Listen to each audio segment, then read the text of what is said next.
Entre los siglos XI y XV los reinos cristianos fueron conquistando los territorios musulmanes de la península ibérica, quedando bajo su dominio. Las luchas fueron prolongadas y violentas, pero tras las conquistas muchos cristianos se trasladaban a vivir a las zonas conquistadas. La convivencia de los cristianos y de los musulmanes dio lugar a una nueva forma de construir, de decorar y de hacer arte que sería conocida como mudéjar. Se tomaron soluciones constructivas y elementos decorativos del románico, del gótico y de la tradición musulmana para elaborar una nueva expresión artística que no era ni puramente cristiana ni islámica. El mudéjar no es un movimiento artístico unitario, está fuertemente influenciado por la ornamentación y las estructuras arquitectónicas musulmanes de distintas zonas y épocas, dando lugar a características diferentes para cada región. Se puede hablar, por tanto, de un mudéjar leonés, toledano, extremeño o andaluz. Se le llamó mudéjar a la población musulmana que siguió viviendo en los territorios conquistados por los cristianos y bajo su control político. El término mudéjar es de origen árabe y viene a significar domesticado o doméstico, literalmente los que se quedan. A este sector de la población, compuesto en su mayor parte por campesinos y artesanos, se les permitió, en principio y según los pactos de rendición, conservar su religión y sus costumbres a cambio del pago de unos impuestos.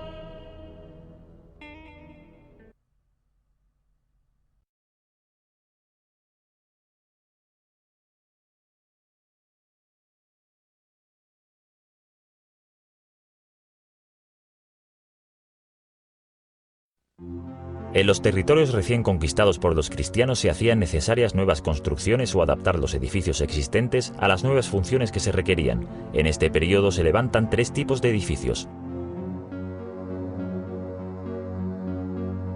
Con estos edificios se pretendía habilitar espacios para el culto religioso y también para asistir a los más necesitados. En estilo mudéjar se construyeron parroquias para el culto de los fieles, como la iglesia de San Pedro en Sanlúcar la Mayor, reconstruida en el siglo XIV sobre una mezquita tras la conquista de la ciudad. El templo posee 3 naves con cubiertas de madera, portadas en ladrillo y rosetón gótico. También se edificaron conventos en los que vivía una comunidad de religiosos sujetos a unas normas que dictaban la orden a la que pertenecían, como es el caso del monasterio de San Isidoro del Campo, fundado en el siglo XIV y habitado por monjes cistercienses y jerónimos. Los humilladeros, como el de la Cruz del Campo en Sevilla, que es un templete con bóveda sobre trompas con un pilar rematado con una cruz sobre una gradería. La fecha de su construcción no está del todo clara, pero parece que fue erigido en el siglo XIV. Los humilladeros se situaban en las afueras de las poblaciones junto a edificios religiosos o caminos y servían como muestra de piedad por parte del pueblo, y en ocasiones se peregrinaba hasta ellos en señal de devoción.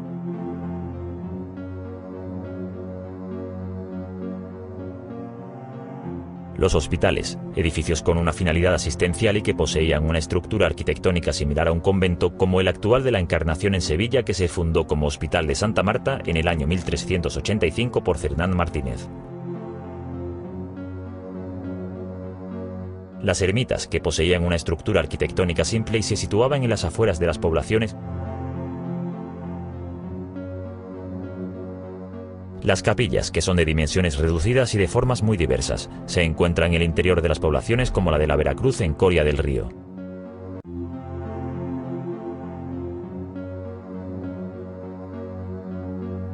Estos edificios estaban diseñados para controlar el territorio y defender a la población de posibles ataques enemigos.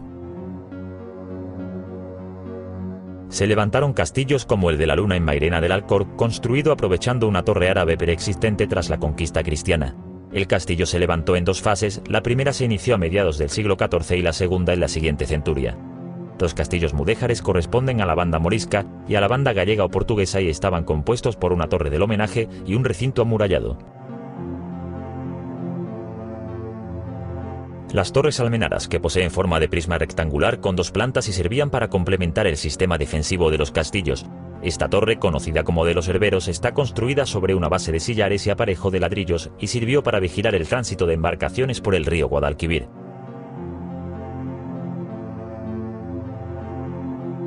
Las torres palacios, que además de poseer una finalidad defensiva, también sirvieron como residencia.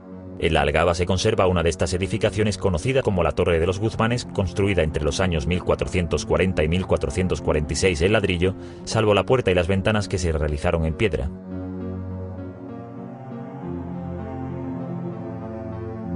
Estas edificaciones estaban destinadas a la población civil, ya fuese para uso público o privado. Se erigieron palacios, que eran edificios residenciales de la nobleza y de la realeza, como el Alcázar de Sevilla, que comenzó a construirse en la Alta Edad Media y donde se superponen diferentes estilos como islámico, mudéjar, gótico, renacentista y barroco. Este recinto fue declarado Patrimonio de la Humanidad en el año 1987. Universidades, como centros de conocimiento, tales como el antiguo Colegio de Maese Rodrigo, que fue el origen de la Universidad de Sevilla. El edificio, hoy desaparecido, se hallaba junto a la capilla de Santa María de Jesús, que es el único vestigio de la primitiva universidad. Casas. Viviendas construidas con ladrillo y tapial, con pilares ochavados, arcos de herradura, enmarques con alfiz, ajimez y tejaroz. En Sevilla capital se conserva la Casa del Rey Moro en la calle Sol y aún se mantienen en pie algunas más en la Sierra Norte sevillana. Fuentes para el abastecimiento de agua, que eran de forma poligonal con cubierta en forma de templete de azulejo sostenido por pilares. En Utrera podemos observar aún una de ellas, conocida como la Fuente de los 8 Caños. Almonas, que eran almacenes o fábricas de jabón. En la localidad de Guadalcanal, en la actual plaza de Abastos, subsisten los restos de una almona del siglo XIV. Atarazanas, que eran almacenes portuarios y astilleros en los que se construían embarcaciones. Las atarazanas de Sevilla fueron construidas en el año 1252 por el rey Alfonso X el Sabio. Actualmente este edificio está siendo restaurado y acogerá un centro destinado a la difusión cultural. Molinos, que son edificios situados junto a los ríos para aprovechar la corriente del agua y mediante diferentes mecanismos servían para moler grano o afinar paños.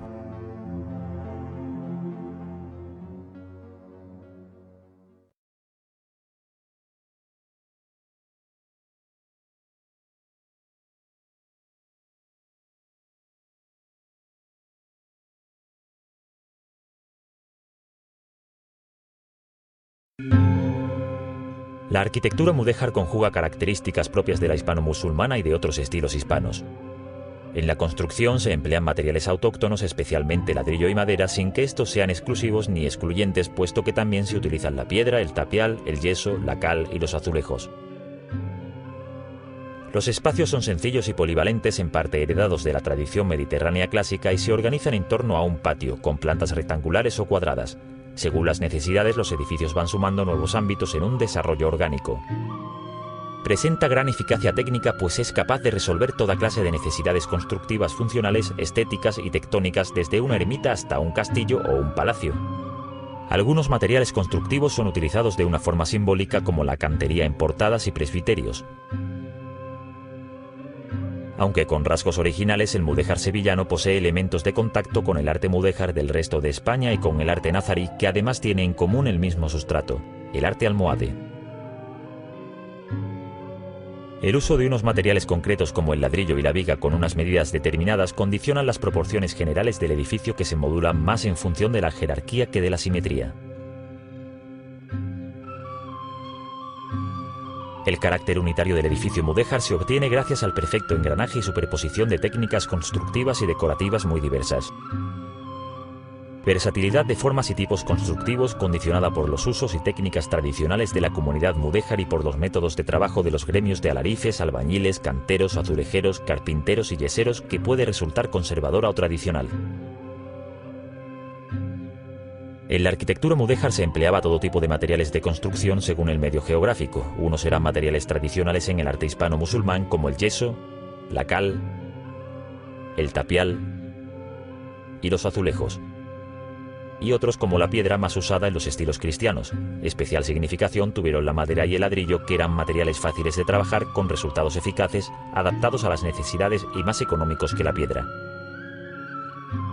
El yeso es un producto preparado a partir de una piedra natural conocida como yeso crudo o aljez. Esta piedra es calentada a 120 grados centígrados, produciéndose su deshidratación parcial. El yeso, una vez cocido, se muele y mezcla con agua, transformándose en un sólido que sirve en la construcción, en enlucidos y revoques, para tabiques y escayolados de techos. La cal se obtiene a partir de las rocas calizas, que son calcinadas durante varios días entre los 900 y 1200 grados centígrados. Es un componente que se ha empleado desde la antigüedad como conglomerante en la construcción y también para pintar muros y fachadas de edificios. El tapial es una técnica constructiva que utiliza un encofrado o molde de madera que se rellena con una mezcla amasada de arena, arcilla, cal, paja y piedras que son compactadas con un mazo conocido como pisón. Posteriormente el molde se corre a otra posición para seguir levantando el muro. Los azulejos son piezas cerámicas de poco espesor, generalmente cuadradas, en la que una de las caras es vidriada, impermeable y brillante, mostrando motivos decorativos variados. Se utilizan en arquitectura como revestimiento de superficies o como elementos decorativos aislados. La piedra se ha utilizado tradicionalmente en la construcción de toda clase de edificios. Una de las formas más comunes de la piedra de cantería es el sillar, que se labra por varias de sus caras, generalmente con forma de paralelepípedo.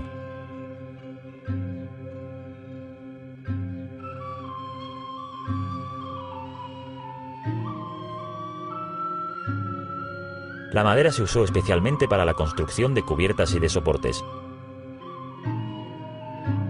Los ladrillos se fabricaban con moldes y luego eran cocidos en hornos, proporcionándoles así mayor resistencia a la obra. Los operarios que trabajaban en estas nuevas construcciones seguían en gran medida las tradiciones constructivas musulmanas y eran conocidos como alarifes. Estos artesanos estaban muy cualificados y eran muy eficaces.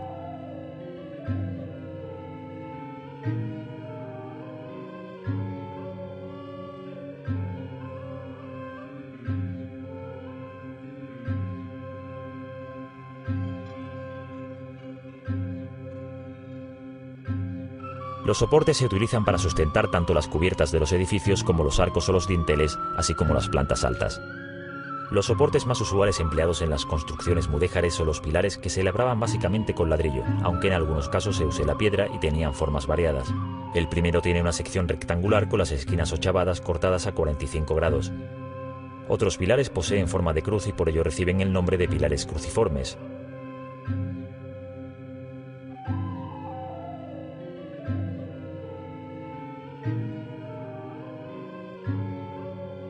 También hay pilares rectangulares con semicolumnas adosadas que se construían, al igual que el resto, con ladrillos.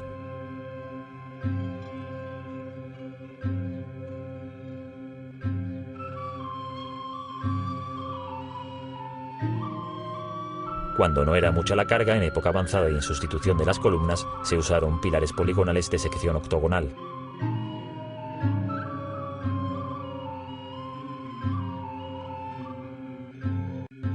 En ocasiones los pilares se realizaban con madera tanto en las viviendas como en los edificios religiosos y recibían el nombre de pie derecho y podían ser redondos o cuadrados.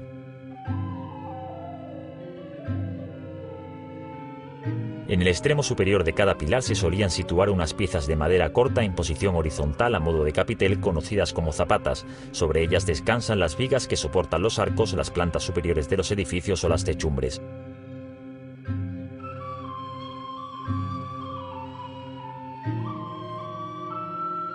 Un arco es un elemento constructivo lineal de forma curvada que salva el espacio entre dos muros o dos pilares, permitiendo abrir espacios para el tránsito. Los arcos mudéjares más frecuentes en arquitectura son los ojivales o apuntados, los arcos de medio punto y los arcos de herradura apuntados. Primitivamente, varios templos sevillanos emplearon los arcos de herradura apuntados, que producían unos interiores de intenso mudéjarismo. Este es el caso de iglesias como Santa María de Sanlúcar la Mayor, San Marcos de Sevilla, Santa María del Castillo en Lebrija, San Mateo en Carmona, Cuatro Vitas en Bollullos y el Castillo en Lebrija. A partir de 1500 estos arcos fueron mutilados para ser cristianizados, transformándose en arcos de medio punto u ojivales.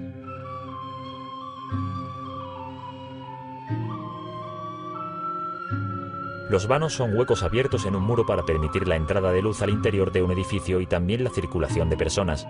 El vano es un término arquitectónico con el que se designa a las puertas y ventanas en una construcción.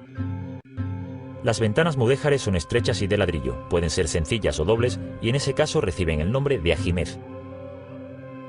Otro tipo de vano, frecuente en los edificios religiosos, recibe el nombre de óculo y lo estudiaremos en el siguiente vídeo, al igual que las portadas. De un edificio puede destacarse también su planta, que es la imagen de su contorno proyectada en el suelo. Las plantas de los edificios varían según las funciones, pero lo característico del mudéjar es la versatilidad, el uso de estructuras simples fácilmente adaptables a distintos usos. Los edificios solían articularse alrededor de patios con pilares desde los que se iban sumando unidades de diferentes dimensiones. Los edificios religiosos se estructuraban con plantas basilicales, como veremos en el siguiente vídeo. Los muros son paredes que delimitan espacios y soportan el peso de las cubiertas. Se construían por lo general con ladrillos, aunque también se usaba la piedra y el tapial.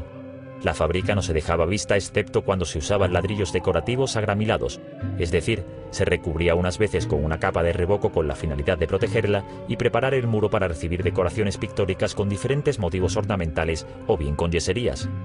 En ocasiones la parte inferior de los muros se cubría con alicatados, piezas de azulejos recortados. Los motivos decorativos más habituales del mudéjar son las composiciones geométricas, a veces de complejas lacerías.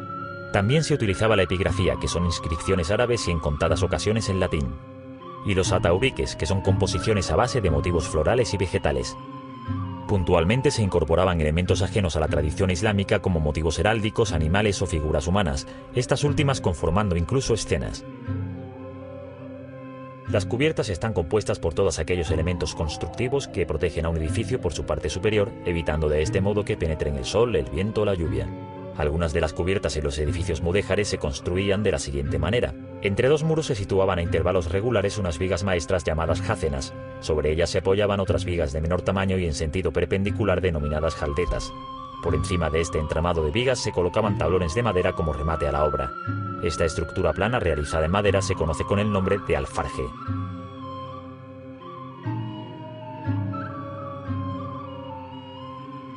Otras cubiertas se realizaban a una o dos aguas y se cubrían con tejas. Esta que contemplamos aquí se conoce con el nombre de armadura de par nudillo. También en madera se realizaban armaduras poligonales y de media naranja.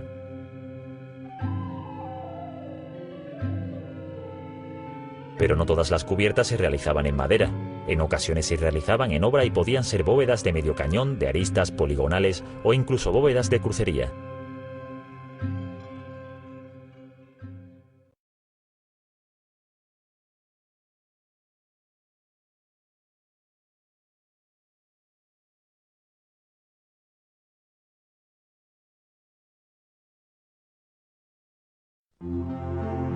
Ahora vamos a analizar paso a paso cuáles son las partes más importantes de una iglesia mudéjar.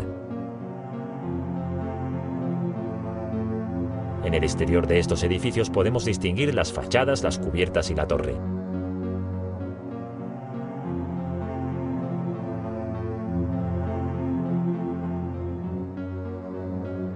La fachada es la parte exterior de un edificio que es visible desde la calle.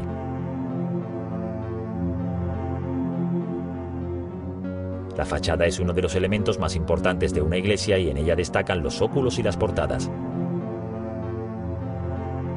Los óculos son ventanas circulares que sirven para iluminar el interior del templo. En la iglesia de Omnium Sanctorum de Sevilla, la fachada principal posee tres óculos, uno de mayores dimensiones situado en la nave central y dos de menor tamaño situados en las naves laterales.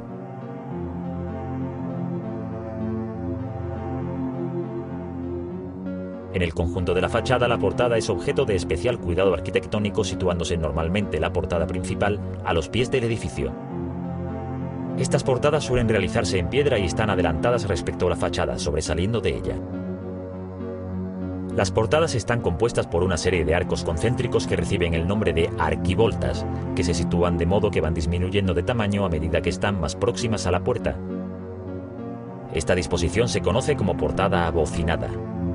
Sobre la portada era frecuente colocar unos remates a modo de salientes para protegerla de la lluvia, que también cumplen funciones decorativas y se conocen como tejaroz, que se colocaba sobre las cornisas aunque no se conserva ninguno. A continuación vamos a analizar las fachadas de algunas iglesias mudéjares.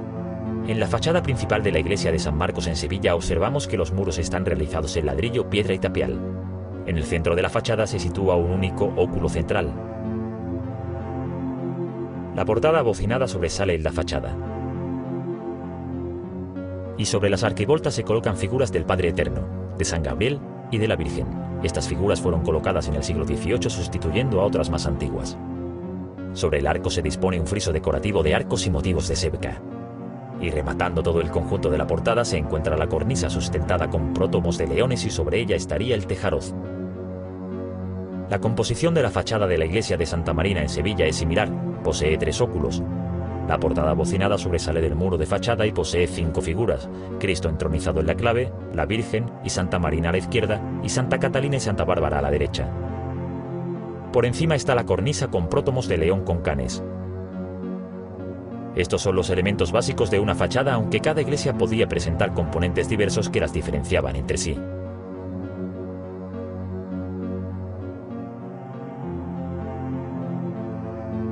Este tipo de iglesias posee generalmente 3 naves. La nave central suele ser algo más ancha y más alta que las laterales, por lo que su cubierta es a 2 aguas, mientras que las cubiertas de las naves laterales son a 1 agua. Esta cubierta corresponde a la iglesia de San Marcos en Sevilla y en ella observamos la nave central y las laterales.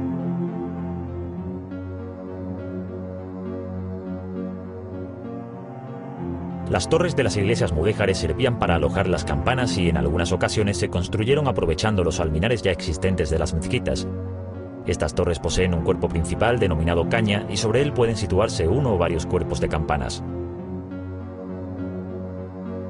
Esta torre pertenece a la iglesia de San Pedro en Sevilla, y en ella podemos observar la caña o cuerpo principal, un primer cuerpo de campanas, el segundo cuerpo de campanas y un remate en forma piramidal llamado chapitel.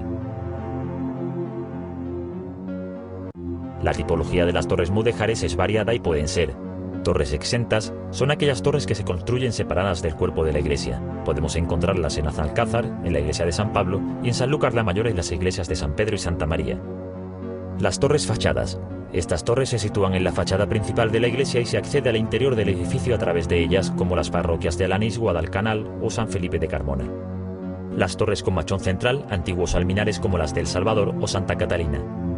Las torres sobre bóveda ochavada y escalera de caracol exterior como la de Omnium Sanctorum. Las torres sobre bóveda con escalera interior como la de San Martín.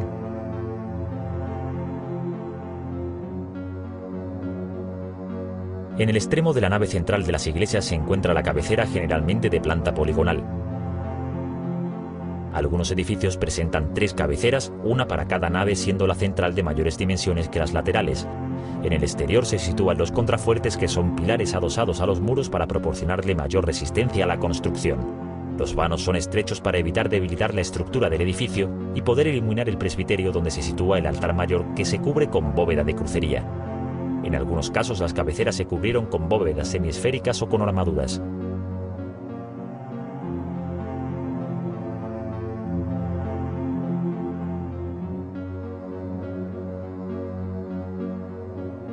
Los edificios religiosos mudéjares cuentan por lo general con 3 naves paralelas que son alargadas y rectangulares. La nave central suele ser más ancha y más alta que las laterales.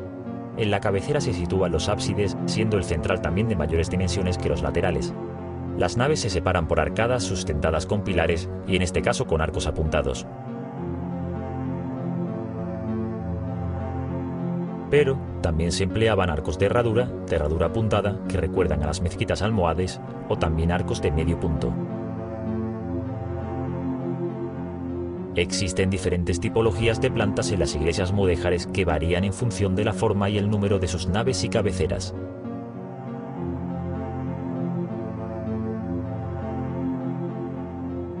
También era usual abrir capillas en las naves laterales de los templos mudéjares. Estas estancias se construían como capillas funerarias y para el culto privado.